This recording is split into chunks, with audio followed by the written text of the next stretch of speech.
এক যুবকের অস্বাভাবিক মৃত্যুর ঘটনায় চাঞ্চল্য ছড়ালো শিলিগুড়ি সংলগ্ন ইস্টার্ন বাইপাস এলাকায়। মৃত যুবকের নাম সুদীপ সূত্রধর। তার বয়স 28। তিনি শিলিগুড়ি পুর নিগমের 36 নম্বর ওয়ার্ডের নিরঞ্জন পল্লীর বাসিন্দা। একটি কাপড়ের দোকানে কাজ করতেন এই যুবক। পরিবারের দাবি যুবককে খুন করা হয়েছে। গোটা ঘটনার তদন্তে পুলিশ। পরিবার সূত্রে জানা গিয়েছে বুধবার রাত 10টা নাগাদ যুবক বাড়ি থেকে বের হন। এরপর গভীর রাতে পুলিশ বাড়িতে ফোন করে জানায় যুবককে মৃত অবস্থায় রাস্তায় পাওয়া গেছে। খবর পেয়ে বাড়ির লোকজন দ্রুত ঘটনাস্থলে পৌঁছে যুবককে উদ্ধার করে শিলিগুড়ি জেলা হাসপাতালে নিয়ে গেলে কর্তব্যরত চিকিৎসকেরা তাকে মৃত বলে ঘোষণা করেন। তবে কি করে যুবকের মৃত্যু হলো দ্বন্দ্বে পুলিশ সহ পরিবারের সদস্য ও স্থানীয়রা। এলাকা সিসিটিভি ফুটেজ খতিয়ে দেখে পরিবারের সদস্যরা দেখতে পান কয়েকজন যুবকের সঙ্গে সুস্থ সবলভাবে হাঁটাচলা করছে সুদীপ সূত্রধর, কিন্তু তাকে মারধরের কোনো ফুটেজ সিসিটিভি ক্যামেরায় ধরা পড়েনি। তবে পরিবারের সদস্যদের দাবি ওই যুবকদের সঙ্গে হয়তো তার বন্ধুদের কথা কাটাকাটি হয়েছিল, এরপর হাতাহাতিতে পৌঁছায়। অন্য যুবকদের মারধরে যুবকের মৃত্যু হয়েছে বলে সন্দেহ পরিবারের সদস্যদের। জানা গিয়েছে পরিবারের অভিযোগের ভিত্তিতে এই যুবকের এক বন্ধুকে জিজ্ঞাসাবাদের জন্য আটক করে থানায় নিয়ে আসে আশিগড় ফাঁড়ির police. Ward councillor Ranjanshil Sharma জানান যুবকের কীভাবে মৃত্যু হয়েছে তা ময়নাতদন্তের রিপোর্টের পরই জানা যাবে। পুলিশ ময়নাতদন্তের জন্য যুবকের মৃতদেহ উত্তরবঙ্গ মেডিকেল কলেজ হাসপাতালে পাঠিয়েছে। খুন নাকি যুবকের মৃত্যুর পেছনে অন্য কোনো রহস্য রয়েছে তা খতিয়ে দেখছে পুলিশ।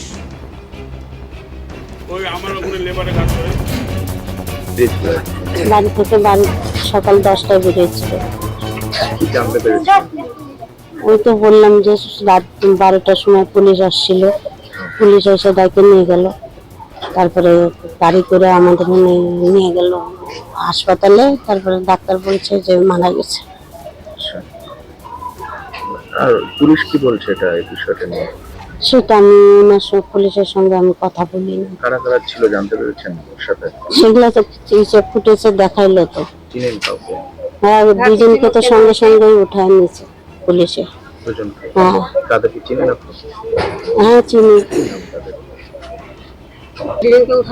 চাষি আর আরেকজনের নাম?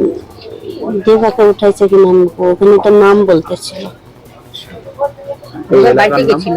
এটা নিরঞ্জন নগর 36 নম্বর ওয়ার্ড।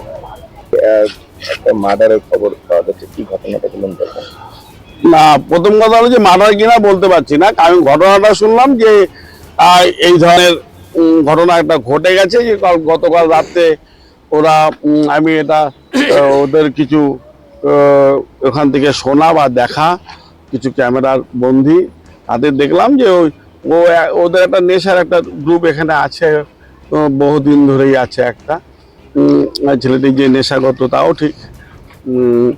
এবার কোথাও এমন কোনো ছবিতে দেখলাম না যে কেউ কাকে মারছে বা ধরছে, ওদের সঙ্গে মেলামেশা করছে আছে এটুকু দেখলাম। বাকিটা ছবিটা আমার কাছে পুরো আসেনি, এটুকু দেখলাম।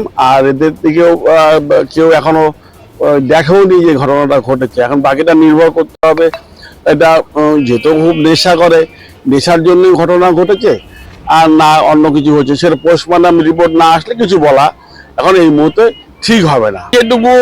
যেটুকু আমি দুটো ভিডিও আছে, একটা ভিডিও দেখেছি, তাতে দেখলাম যে ওই ছেলে মেয়ে ওই কতগুলো ছেলের সঙ্গে ওই গল্প গুজে বা হাঁটাচলা করা এটুকু দেখলাম।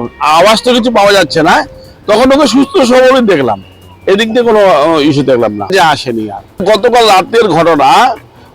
রাতের ঘটনা এখন অনুমানের ভিত্তিতে বলাটা খুব মুশকিল, যেহেতু কোনো কেউ প্রত্যক্ষদর্শী নেই বা কোনো কিছু নেই, বা ওই ক্যামেরাতে যাদেরকে দেখা হয়েছে পুলিশ নিশ্চিতভাবে তাদেরকে জিজ্ঞাসাবাদ করে সমস্ত ঘটনাটা নিশ্চয়ই বের করবে। আর পুরোপুরি ক্লিয়ার হয়ে যাবে এটা কি হচ্ছে না হচ্ছে, সেটা হলো আফটার পোস্টমর্টম রিপোর্ট। কি হয়েছে বলুন তো? এটা আমরা যখন খবর পাই যে আমার ভাই মারা গেছে, তখন আমরা সবাই আসলাম। আসার পরে সিসিটিভি ফুটেজ চেক করা হলো। তখন আমরা যেটা দেখলাম এটা আমাদের মার্ডার কেস হয়েছে, এটা আমরা বিচার চাই। হ্যাঁ, রাত 10টা 10:30। কিভাবে জানতে পারলাম আমরা যখন আমার বাড়ি কৃষ্ণনগর, আমি ওখান থেকে খবর পাই। সকালবেলা আসি, আসার পরে যেখানে মারা হয়েছে ওখানে আমরা যাই, সবাই যাই, দেখি সিসিটিভি ফুটেজ। মানে ওর গায়ে কোনো কাটার কোনো নাই, ও হাঁটাচলা করছে, কথা বলছে।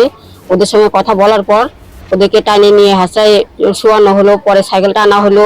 এখানে তো কোনো অ্যাক্সিডেন্টের কোনো ইস্যু নাই, আমরা ধরেই নিচ্ছি এটা মার্ডার কেস হয়ে গেছে। না, ওর সাথে তো এমনি কোনো শত্রুতা ছিল না। ও মানে কারোর সাথে কোনো খারাপ ব্যবহার কিছু করে না। হ্যাঁ, কাউকে গালাগালিও করে না। আমরা যে দেখবে সেই ওকে বলবে যে ও কোনো খারাপ ইসে করে না, খাওয়ার মধ্যে একটু নেশাটা খায়, এটাই সবাই বলতেছে। সবাই ধরতেছে এটা যে এটা মার্ডার কেস হয়ে গেছে। কি নাম ওর? ওই সুদীপ সূত্রধর। কি করতো?